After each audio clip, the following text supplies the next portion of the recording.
Assalamualaikum warahmatullahi wabarakatuh.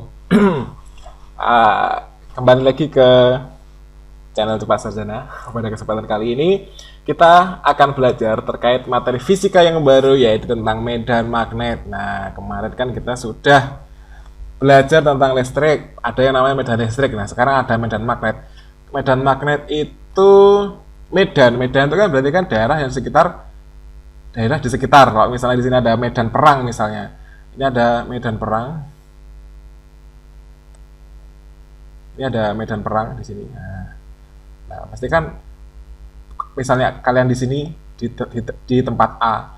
Ini kalau di sini ada bom, nah, berarti kan meskipun bukan di daerah medan perang, bukan di tempat perang di sini, tapi kan kalau misalnya kalian dengar bom atau suara tembakan kan otomatis kalian masih berada di suatu medan perang.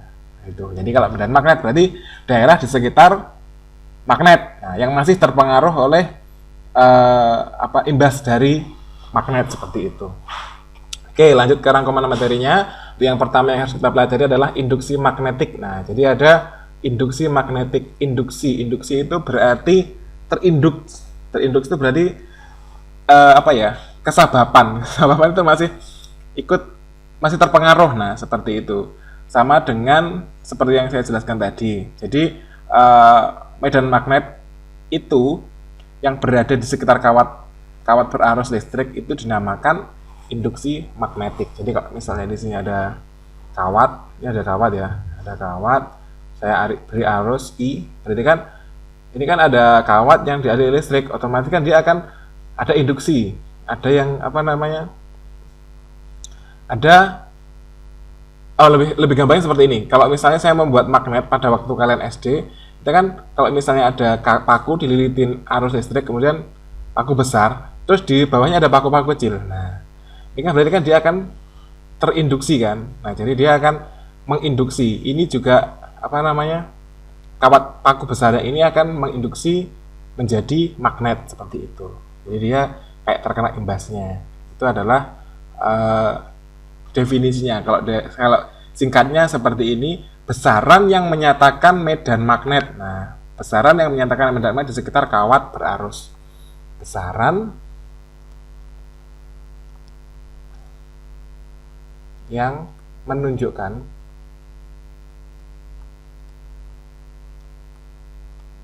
medan magnet di sekitar kawat berarus. Nah, jadi harus ada arusnya. Nah, di sini ada suatu besaran yang harus dipahami, yang harus dihafalkan, yaitu mu0. Besarnya adalah 4pi kali 10 pangkat min 7 Wb per A kali M. 4pi kali 10 pangkat min 7. Besaran ini yang akan kita gunakan pada medan magnet. Nah, jadi nanti kalau misalnya ada kawat, kita akan belajar tentang ini. Ada titik di sini masih terhubungi medan magnet, maka dia akan terpengaruh oleh medan magnet B seperti itu. Medan magnet disimbolkan tadi B, belum saya bilang tadi ya, disimbolkan dengan B. Kalau medan listrik kan E, kalau medan magnet berarti adalah B. Oke, lanjut ke selanjutnya. Ini ada kaidah tangan kanan. Kaidah tangan kanan itu sudah saya buatkan videonya, silahkan nanti dicek di video live streaming saya, itu ada cara kaidah tangan kanan. Ini saya jelaskan lagi secara singkat. Ada ibu jari jempol ini sebagai I, kemudian 4 jari yang lainnya atau telapak tangan ini sebagai B. 4 jari yang lain menunjukkan letak titik terhadap kawat. Jadi tadi ada jempol, ada 4 jari, ini ada I, 4 jari ini menunjukkan B-nya. Lah, B-nya kan otomatis kan sebenarnya di sini B-nya, telapak tangan menunjukkan arah medan magnet. Tapi nanti kan dia bisa diputar. Nah, pemutarannya ini adalah arahnya. Jadi sebenarnya medan magnet itu adalah besaran vektor yang memiliki besar dan arah. Oke, ini ada beberapa hukum yang mendasari medan magnet. Yang pertama ada hukum Biot-Savart. Hukum Biot-Savart merupakan hukum yang umum yang digunakan untuk menghitung kuat medan yang dihasilkan oleh arus listrik. Apapun bentuk konduktor yang dialiri arus dan berapapun arus yang mengalir, maka kuat medan di sekitar arus tersebut selalu memenuhi hukum Biot-Savart. Namun tidak selalu mudah menentukan kuat medan di sekitar arus dengan menggunakan hukum Biot-Savart, hukum Biot-Savart seperti itu ya. Untuk bentuk kawat yang rumit, maka integral pada Biot-Savart tidak selalu dapat diselesaikan. Jadi misalnya seperti ini. Ini ada sebuah kawat, jadi kawatnya itu bengkong. Tadi kan kawatnya itu kan lurus, tapi ini kawatnya meliuk, jadi tidak lurus. Jadi integralnya akan rumit. Jadi menggunakannya itu perpotongan, tidak perpanjangnya. Jadi kan sebenarnya tadi kan kalau misalnya kawat lurus kan kita langsung menggunakan L-nya atau panjang kawatnya. Sesuai dengan itunya, sesuai dengan panjang kawat yang dialiri oleh arus. Tetapi kalau kawatnya itu dia rumit seperti ini, maka kita akan menjabarkan masing-masing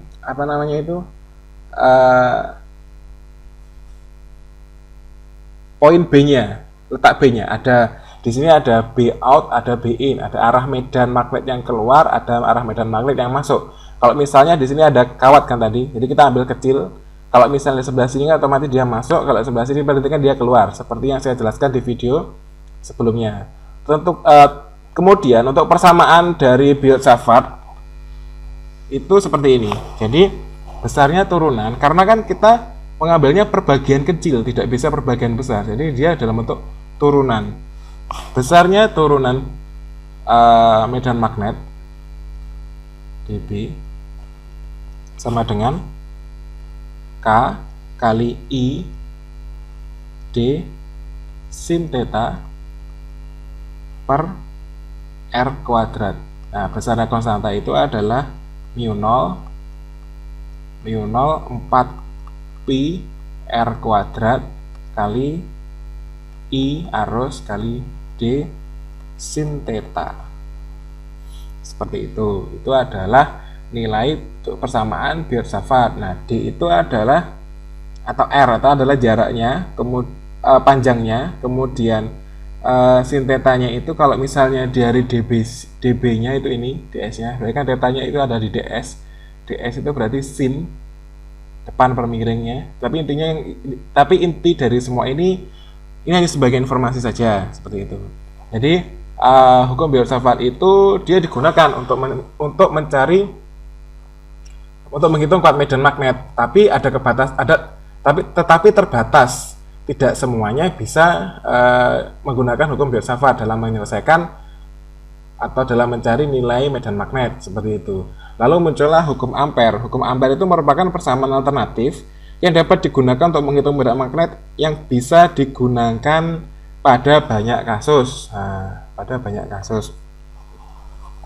Terus ini untuk persamaannya integral B terhadap L, jadi turunan B-nya itu sama dengan mu 0 kali I. Itu sama aja B cos theta dl sama dengan mu 0 kalikan I. Ini turunannya dari L. Oke, ini adalah bentuk umum dari persamaan Ampere. Itu hukum Ampere. Ini lebih fleksibel. Nanti hukum ini karena integralnya tertutup itu maksudnya dia berlaku pada beberapa kasus yang berarti tidak umum. Jadi pada setiap kasus tersendiri dia menggunakan persamaan yang beda seperti itu. Jadi sama dengan integral tertutup dari B kali BDL itu sama dengan mu 0 kalikan I. Selanjutnya ini untuk yang tadi kan kalau misalnya yang hukum Biot-Savart itu kan secara umum, tetapi susah untuk diterapkan pada berbagai kondisi. Lah, yang lebih fleksibel adalah hukum Ampere. Ini persamaan umumnya. Lah, persamaan umum ini dia dijabarkan pada beberapa konteks. Yang pertama, medan magnet di sekitar kawat lurus berarus. Jadi konteksnya seperti ini. Misalnya saya punya kawat dialir arus I. Lah, di sini ada titik ini adalah titik P misalnya. Nah, dia berjarak R. Nah, sorry, jangan R, ini A.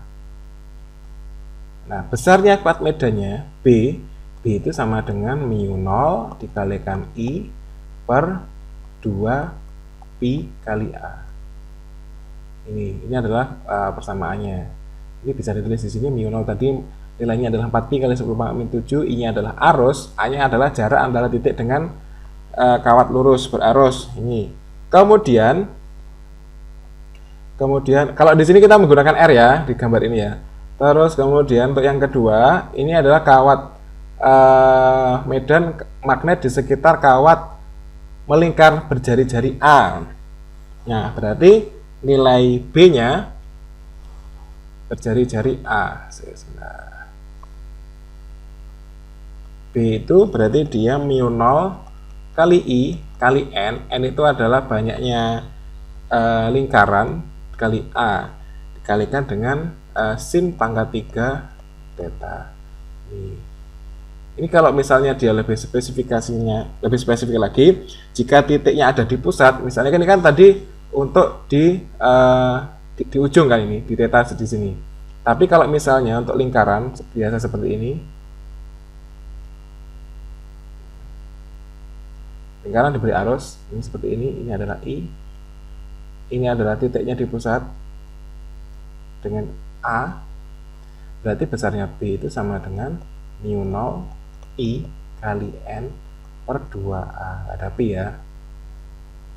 Tuh, mu 0-nya adalah 4pi kali 10 pangkat min 7, I-nya adalah arus, dan N-nya adalah jumlah lingkaran atau jumlah lilitan, kemudian kali per 2A.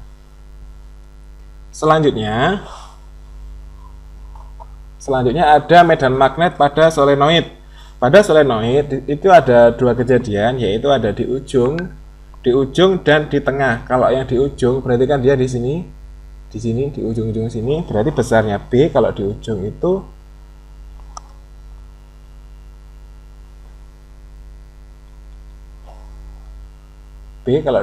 itu sama dengan mu 0 kali I kali N per 2L jika di ujung, dan jika di tengah B sama dengan mu 0 kali I kali N per L, seperti itu.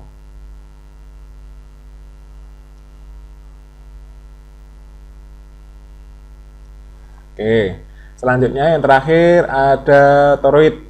Kalau toroida itu sama aja, berarti kan dia menggunakan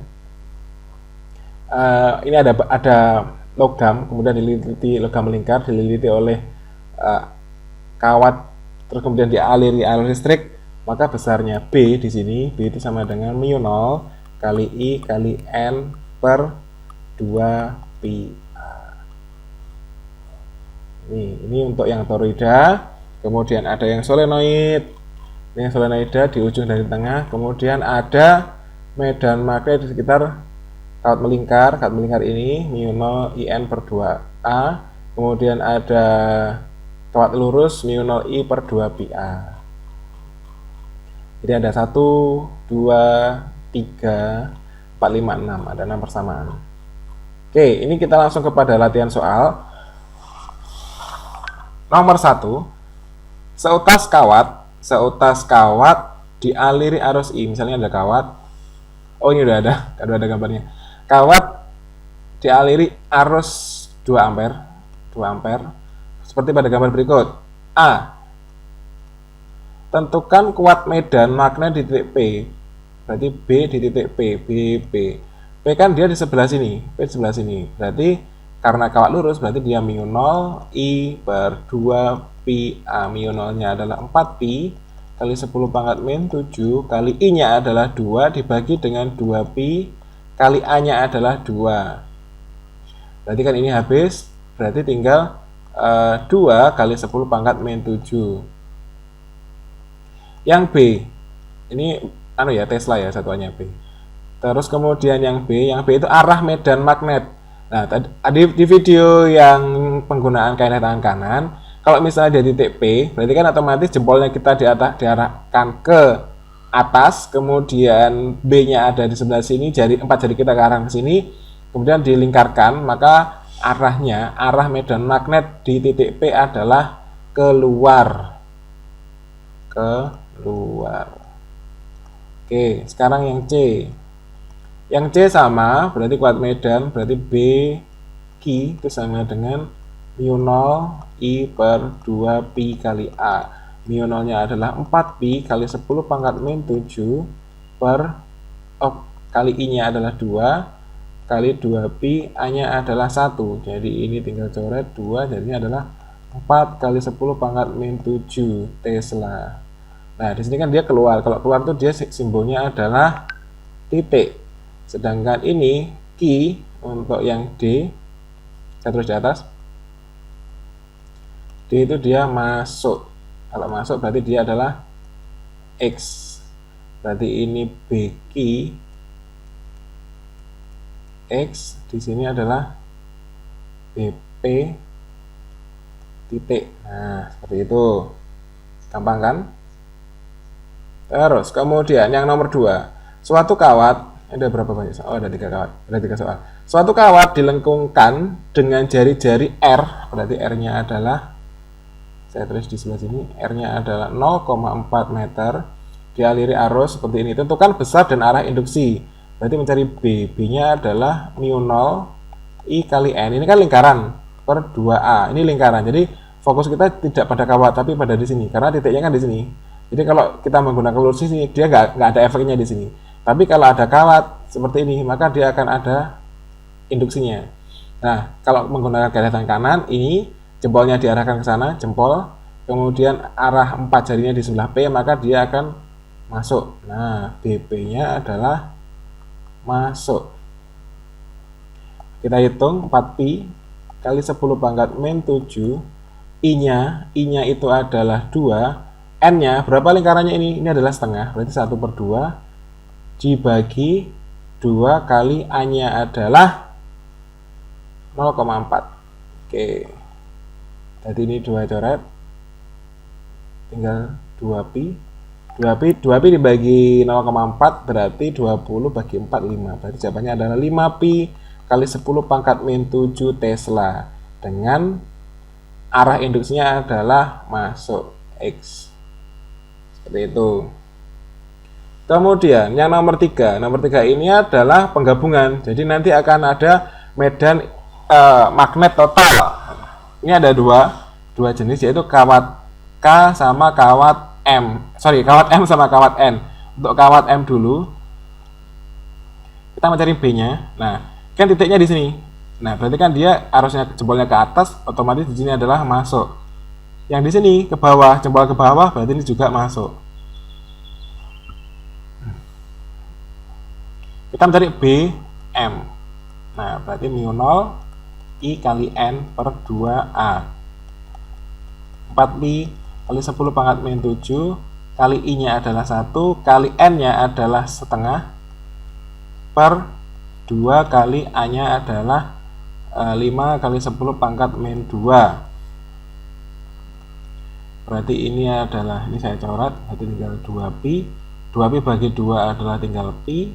Pi per 5 berarti 0,5 1 per 5 100 per 5 berarti 20, berarti 0,2 sorry 0,2 kali 10 pangkat min 5, ini 0,2 pi Tesla. Berarti dia adalah medan magnetnya adalah masuk.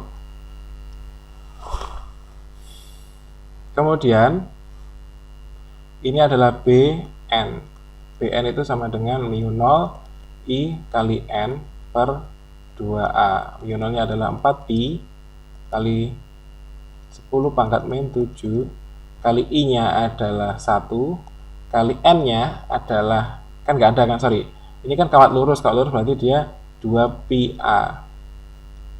2pi kali A nya adalah 5 kali 10 pangkat min 2. 2pi coret, nah berarti tinggal 2 per 5 kali 10 pangkat min 5. Berarti dia adalah 0,4 kali 10 pangkat min 5. T, ini adalah X juga. Berarti B di titik P, BP, di totalnya adalah BM plus BQ. N. Kenapa kok di plus? Karena kan ini masuk, ini juga masuk. Jadi sama-sama masuk. Jadi kalau sama masuk otomatis dia dijumlahkan. Berarti tinggal 0,2 pi kali 10 pangkat min 5 ditambah dengan 0,4 kali 10 pangkat min 5. Jadinya adalah 0,2 pi 0,2 pi plus 2 kali 10 pangkat min 5 seperti ini. Hasilnya seperti ini, agak panjang nanti karena ada pi-nya tidak saya hitung. Oke, untuk penjelasan kita cukup sampai pembahasan soal ini. Terima kasih, semoga bermanfaat. Assalamualaikum warahmatullahi wabarakatuh.